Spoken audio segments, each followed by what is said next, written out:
सो topic को हम वो कंटिन्यू करते हैं। आज अभी वो देखेंगे कि हम किस तरीके से हम क्लास से कैसे के साइंटिफिक कैलकुलेटर को हम वो यूज़ करते हैं।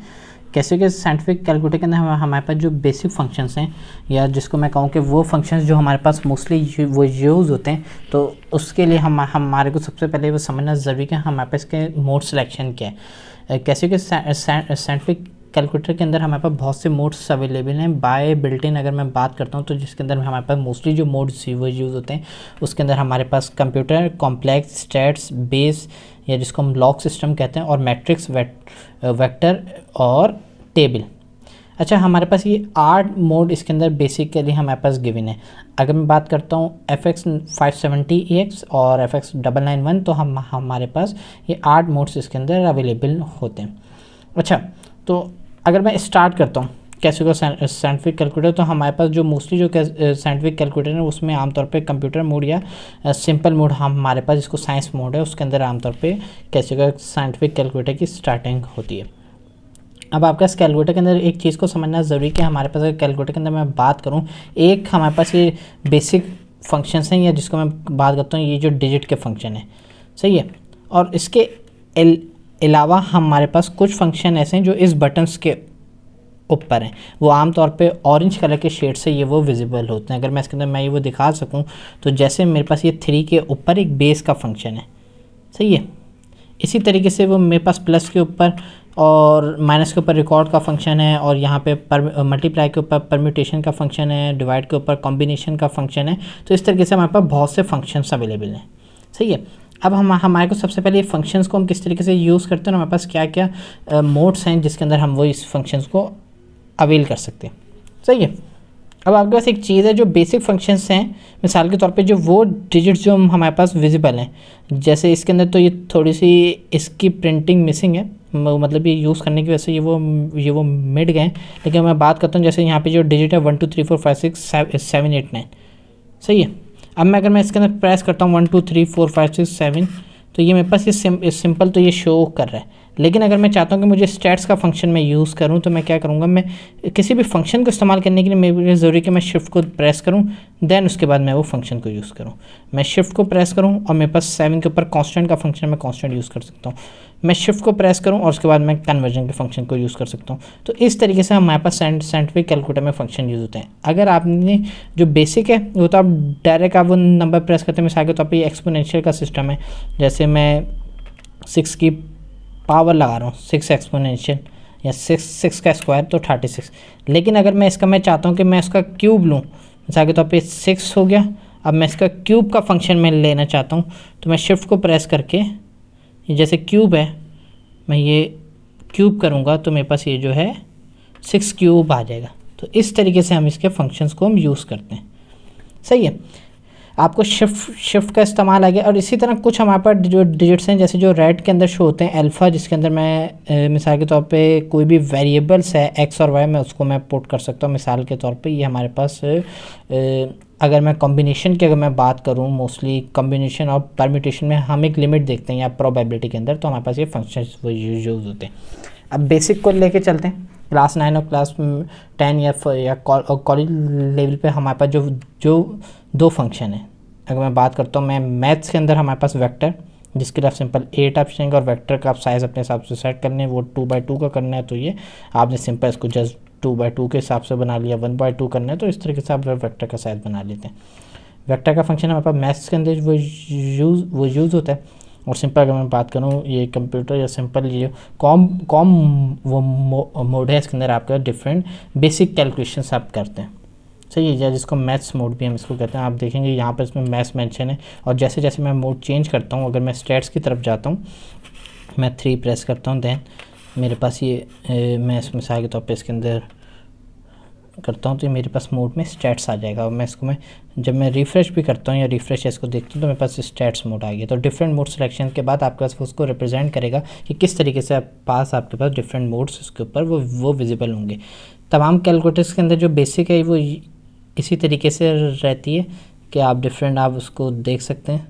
अच्छा, इसके अलावा जो हमारे पास मोड सिलेक्शन के बाद हमारे पास जो चीज़ें हैं, हमारे को कैलकुलेटर को रीसेट करना आना कि मोड से हम वापस कैसे जाते हैं। मिसाल के तौर पर अगर मैं मोड सेलेक्ट करता हूँ तो मैं सिंपल में जो मोड है उससे मैं जब वापस जाने तो मैं सिंपल 1 प्रेस करूँगा तो मैं कंप्यूटर मोड के अंदर आ जाऊँगा। लेकिन अगर आप मिसाल के तौर पर अगर आप भूल गए कि यार ये कैसे ये वो होगा, तो आप शिफ्ट प्रेस करके CLR या क्लियर के फंक्शन में जाएंगे और इसके अंदर आप जब 1 प्रेस करेंगे तो आपके पास जो सेटअप है वो क्लियर हो जाएगा। यस, तो इस तरीके से आपके पास ये सेटअप क्लियर होता है। यानी कि अगर मैं कहूँ कि बिल्कुल रीसेट हो, ये वो हो जाता है। कैलकुलेटर के अंदर आमतौर पे हमारे पास जो दूसरा इश्यू आता है वो ब्राइटनेस का आता है कि हम ब्राइटनेस को कैसे सेट करें। तो हमारे पास अगर मैं शिफ्ट के बाद मैं सेटअप में जाता हूँ, मोड को प्रेस करता हूँ तो सेटअप आता है।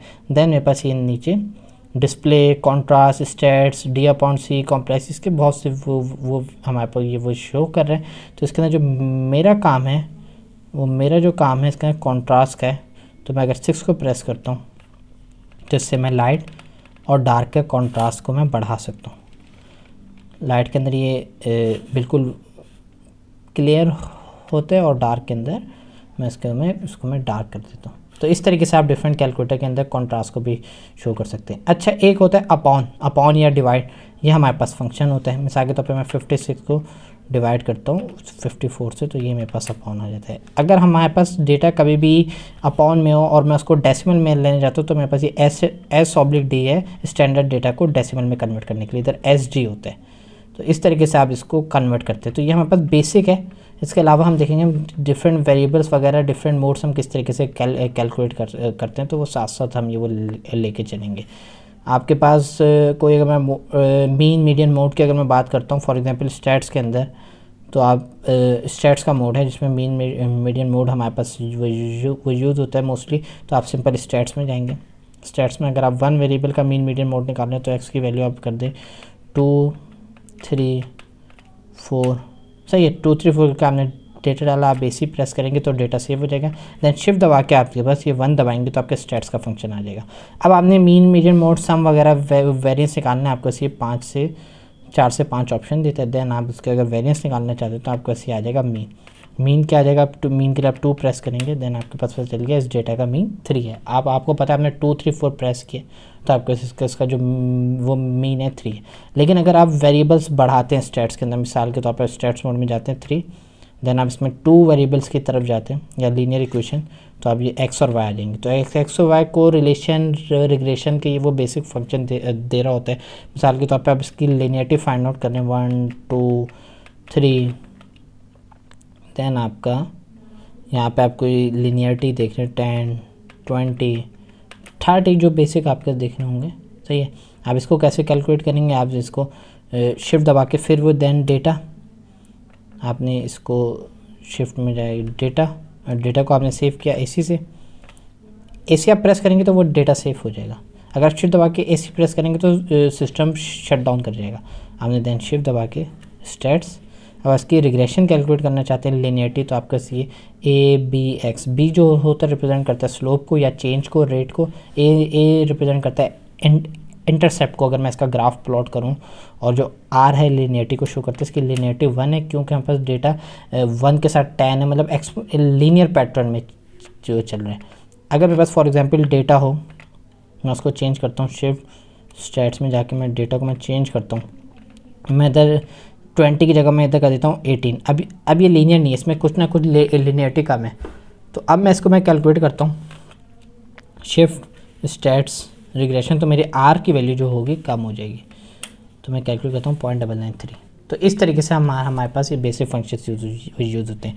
मैट्रिक्स का हमारे पास सेम वही है कि हमारे पास मैट्रिक्स के साइज़ के ऊपर डिपेंड करता है 3। फॉर एग्जांपल आपका जो मैट्रिक्स का साइज़ है वो आप 3/3 का निकालना चाहते हैं, दैन आपका C का 3/3 का आ जाएगा। और अगर आप मैट्रिक्स को लेना चाहते हैं, मैट्रिक्स का आमतौर पर इतना ज़्यादा यूज़फुल नहीं होता क्योंकि हम मैट्रिक्स को हम डायरेक्ट भी हम कैलकुलेट कर लेते हैं। तो हमारे पास ये 1 हो गया, 3/3 को मैं निकालता हूँ, देन हमारे पास ये मैट्रिक्स का साइज़ उस हिसाब से कैलकुलेट होता है। तो फिर हम मैट्रिक्स के वेरिएबल्स को अगर हम डालते हैं डेटा को तो हम उसकी कैलकुलेशन कर सकते हैं। हमारे पास एक और चीज़ होती है कॉन्स्टेंट्स वगैरह के, कॉन्स्टेंट कैसे कैलकुलेट करते हैं और कन्वर्जन। तो कॉन्स्टेंट के लिए आपका शिफ्ट दबाते हैं और कॉन्स्टेंट के अंदर आपको डिफरेंट कॉन्स्टेंट्स के चार्ट आ जाते हैं। देन इसकी रेंज आती है, मिसाल के तौर पर हिसाब से, मिसाल के तौर पर नंबर 1 के ऊपर मास ऑफ प्रोटॉन है ये, तो आपका स्मार्ट ऑफ प्रोटॉन आ गया। इसकी लिस्ट आपके पास गूगल में वो अवेलेबल होती है, हर कैलकुलेटर के हिसाब से कॉन्स्टेंट अलग होते हैं। तो मोस्टली हमारे पास ये 0 to 40 के स्केल में। और अगर मैं बात करता हूँ कन्वर्जन्स, तो हमारे पास ये कन्वर्जन्स आ जाती हैं। फॉर एग्जाम्पल मेरे पास किलोग्राम और पाउंड की 22 या 23 पे होती है, ये पाउंड्स और किलोग्राम की। तो मैं ये जानता हूँ कि 1 पाउंड होता है 0.40 समथिंग के, तो ये 0.453 सही है। तो इस तरीके से आपका डिफरेंट कैलकुलेटर, आप इसमें कन्वर्जन का फंक्शन निकाल सकते हैं, आप कांस्टेंट निकाल सकते हैं और डिफरेंट डेटा को भी सेट को आप सेव कर सकते हैं। आपके पास रैंडम नंबर्स को आप किस तरह वो जनरेट करते हैं, मिसाल के तौर पर प्रोबेबिलिटी के अंदर, तो आप जस्ट रैंडम को प्रेस करते हैं, शिफ्ट दबा के रैंडम को प्रेस करते हैं, तो आपके पास हर बार एक नया रैंडम नंबर आता है 1 के हिसाब से। तो ये हमारे पास डिफरेंट प्रोबेबिलिटी के अंदर इस चीज़ों को यूज़ किया जाता है। तो अभी हमारे पास ये बेसिक ओवरव्यू बहुत जनरल सा। तो हम इसके बाद हम डिफरेंट डेटा को एक साइंटिफिक कैलकुलेटर से हम यूज़ करना सीखेंगे, किस तरह उसको कैलकुलेट करते हैं। आमतौर पर हमारे पास एक साइंटिफिक कैलकुलेटर के अंदर हम mean, median, mode, standard deviation, distribution, probability, normality और पॉसॉन डिस्ट्रीब्यूशन, बाइनोमियल डिस्ट्रीब्यूशन, तो इस तरीके से हम तमाम चीज़ें हम कैलकुलेट वो कर सकते हैं। तो हम आहिस्ता आहिस्ता हम ये देखेंगे हम किस तरीके से हम जो डेटा को कैलकुलेटर के थ्रू और हमारे पास कुछ और दूसरे भी कैलकुलेटर से हम कंपेयर करेंगे। मोस्टली हमारे पास कैसियो के जो होते हैं FX991 या FX570 मोस्टली यूज़ किए जाते हैं कॉलेज व यूनिवर्सिटी लेवल में।